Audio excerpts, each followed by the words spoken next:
Ipatutupad sa ilang kalsada ang rerouting scheme papasok at palabas ng ilang sementeryo sa Batangas City. Samantala maaga nang dumalaw ang ilang residente sa lungsod sa puntod ng mga yumaong kaanak.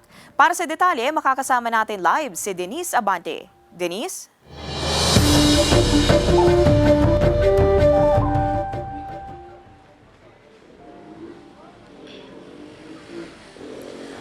Tatlong minor roads sa Batangas City ang pansamantalang isasara bukas upang bigyang daan ang mga residenteng dadalaw sa kanilang mga yumaong kaanak sa sementeryo.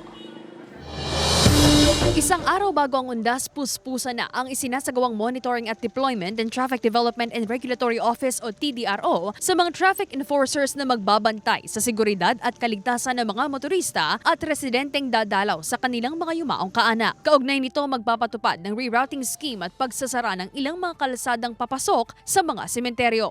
Sa bahagi ng Poblacion 11 kung saan po naroon ang ating Catholic Cemetery, pansamantala pong hindi madadaanan ang bahagi ng Noble, Canlapan patungo sa Mabini, Canlapan. Ito po pansamantalang isasara sa mga sasakyan nang sa ganun po ay mabigyang daan ang paglalakad ng ating mga dadalaw sa sementeryo. Kaya ang ilan sa mga residente ngayong araw pa lamang October 31 dumalaw na sa kanilang mga yumaong kaanak sa Roman Catholic Cemetery. Gaya na lamang ng mag-anak na ito na dala-dala ang kanilang mga upuan at customized na mga bulaklak para sa mga yumaong mahal sa buhay. Sinamantala na raw nila na wala pang gaanong tao sa naturang sementeryo. Maluwag pa at saka kami mga senior, kung bukas ang mga sasakyan ay hindi makapasok dito, mahirap ang maglakad. Tsaka masyadong maraming tao, ay nga ikakaunti pa. Ang sasakyan nandito na lang sa tabi namin, kaya maaga kaming dumalaw. Sadya naman daw nakaschedule ngayong araw ang pagdalaw ng 84 anyos na si Aling Felisa sa kanyang yumaong kaanak. Ay bukat kaya ako'y nasa plural sa asawa ko. Ay di ako'y bigyan ng lakas ng katawan at bigyan pa ng mahabang buhay. Huwag bibigyan ng karamdaman.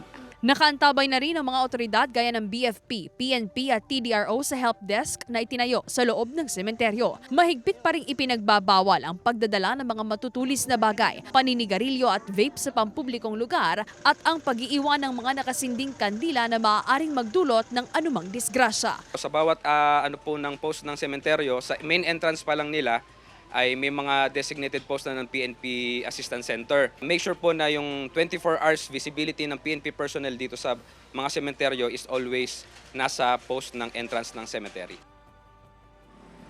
Ayon sa pamunuan ng TDRO, mahigit 200 traffic enforcers ang karagdagang ide-deploy bukas hanggang sa November 6 upang matiyak ang kaayusan ng paggunita ng undas sa lungsod.